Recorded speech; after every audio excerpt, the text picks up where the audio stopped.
End. We found the body of Miss Pais. The potential deadly threat to thousands of Colorado children is over. Schools being closed today is evidence that schools are safe places. The weapon this gun shop owner says she bought from him. I've been thinking about it nonstop. And the concern he has selling firearms in the future, while the family and friends of Sol Pais are confused by her actions. I haven't checked. They really got very few things to say about it. And the group who says this proves Colorado's gun laws have to change.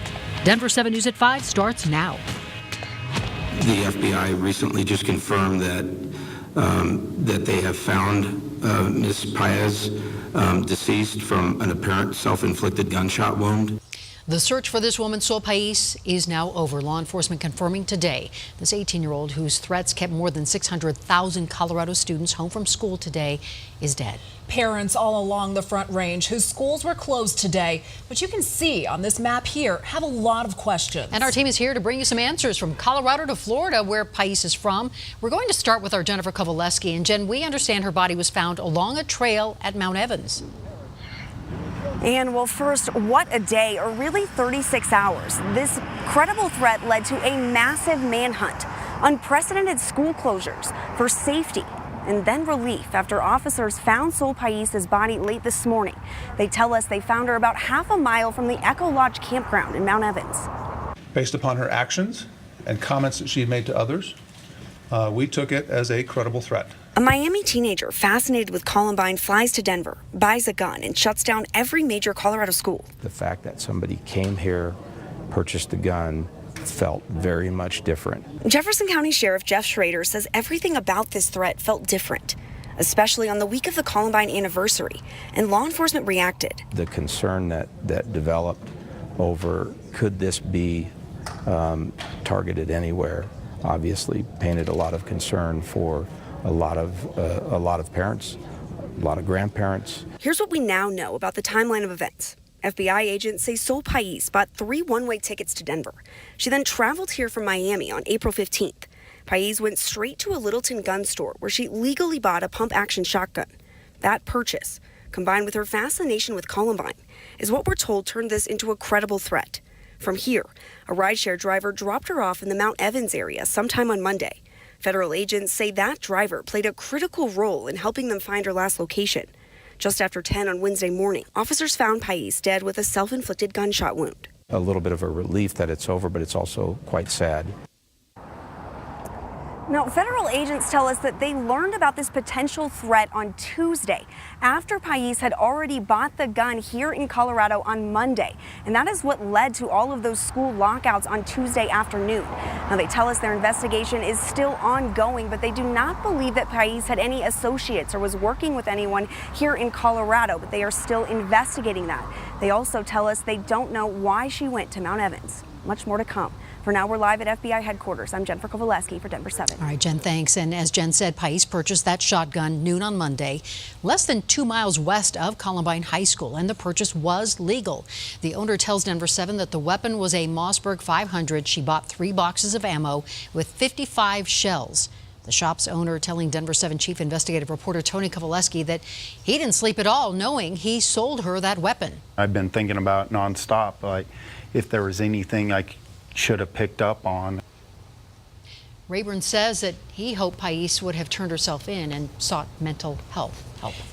In Miami, news of Sol Pais' death delivered even more shock for a community already shaken by revelations that this quiet 18-year-old could create so much chaos both at home and here in Denver. And Jace Larson is live outside the home where Pais lived with her family in Surfside, Florida. And Jace, police are crediting the family with helping to end this threat before Pais was able to act on it.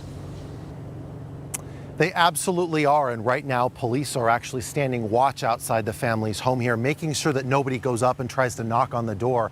And this is after that family spent hours talking with the FBI and trying to help, we're told, as much as they could prevent any type of violence in Colorado. And also today we are learning more about Sol Pais from the people who knew her here just outside of Miami. All day at Sol Pais' Surfside, Florida home, there remained a heavy police presence. At one point, an officer took something in a bag from the home. Meanwhile, neighbors tell us that they were shocked that the girl they described as quiet and a bit of a loner could have made such volatile threats and become the subject of a massive manhunt back in Colorado. I am in shock. I really got very few things to say about it, but I am in shock that things around here happen like that and we don't even know about it. Police say the family is now looking for privacy to grieve, but one thing is becoming clear. It was this family's cooperation with police that may have saved many lives. They provided us valuable information that led us to Colorado and a lot of things that assisted in preventing maybe more loss of life. Before they found Pais' body in the Echo Lake campground area, the FBI was coordinating this two-state investigation, one that ended with the loss of Pais' 18-year-old daughter. Everybody was working very hard at preventing additional loss of life. The outcome in Miss Pais taking her own life is a tragedy in and of itself. And this investigation is far from over now, as police officers still want to make sure that she acted alone, as they believe she did. They're also going through some online writings that they believe she wrote in a form of a blog entry. And let me tell you, I've read some of those this afternoon, and they are dark. Coming up today at 6 o'clock, we're going to share with you just a portion of what she is believed to have written online before she took her own life. Reporting live near Miami, Jace Larson, Denver 7. Thank you, Jace. On the steps of the state capitol this afternoon, a group of Coloradans voiced their concerns with the state's gun laws. And our Liz Gilardi was there. And Liz, you heard from parents and teachers, even young people, saying this threat could have been prevented if our gun laws were different. Well, those parents and teachers are pushing for tougher regulations, like a waiting period before someone is allowed to buy a gun. They believe this recent threat should be a call to action. Then I got word as I was teaching my last period class. Her classroom was secured. Confusion set in. Then fear once Jessica Price realized the same situation was playing out across multiple districts. That is obviously something that is unprecedented. Price and other moms gathered at the state capitol, upset over the threat, outraged when they learned Sol Pais flew to Colorado and legally purchased a gun here. There was a pilgrimage here. And certainly she purchased a weapon, and those two things combined, along with her fascination of Columbine, that's pretty clear and convincing evidence that we have a threat to the school. State law requires potential buyers to be 18 years old in order to purchase a long gun.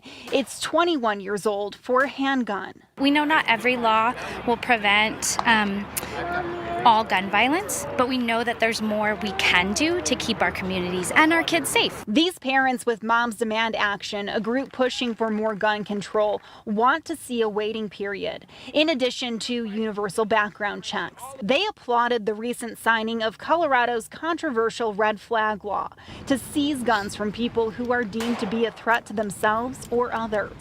Even with tougher laws, Price worries about the next potential threat. Relief that we know we're safe this time. Sadness to know that this probably won't be the last time. And we did get a statement from the Rocky Mountain Gun Owners Group in response to the events today. And they say today's incident just showed Coloradans how unprotected their schools are when an 18-year-old untrained girl is able to shut down an entire state school system. Reporting live at the Capitol, Liz Gilardi, Denver 7. All right, Liz, thank you. Now, several local school districts, as you know, made the decision to cancel class today, affecting some 600,000 students here in Colorado. Denver 7's Russell Haythorne joins us live. Russell, those unprecedented closures left many families scrambling to figure out what to do today. Yeah, with so many kids out of school today, parks like this one were a great place to be as kids and families tried to make the most of these closures. We have some video to show you. It wasn't just schools, but private businesses like daycares, dance studios, and tumbling centers closed today as well. As a result, we found a lot of kids outdoors. Denver skate parks were a hot spot for sure. Many parents say they had to take a half day or a full day off work to stay home with their kids. A juggling act for sure. We found one mom who is also a 5th grade teacher who says this will certainly be a topic of discussion tomorrow in class. And I think it's just super important that they also know that, you know, we're there and we're going to take every precaution to keep them safe. And that's why I truly appreciated all of the school districts taking the precautions that they did today. So what's the plan for tomorrow? We checked with a number of major school districts in the Denver metro area. All of them say school is back on for tomorrow, as well as programs and after-school activities, some of them with added security measures. We're live in Denver. Russell Haythorne, Denver 7. Thank you, Russell. We know there's a lot to digest with this story, and we know you have thoughts and opinions about the events in the last 24 hours, so we want to hear from you. Feel free to email us, 360@thedenverchannel.com. Tell us your point of view. You can also reach out to us on Facebook and Twitter. Just search Denver Channel.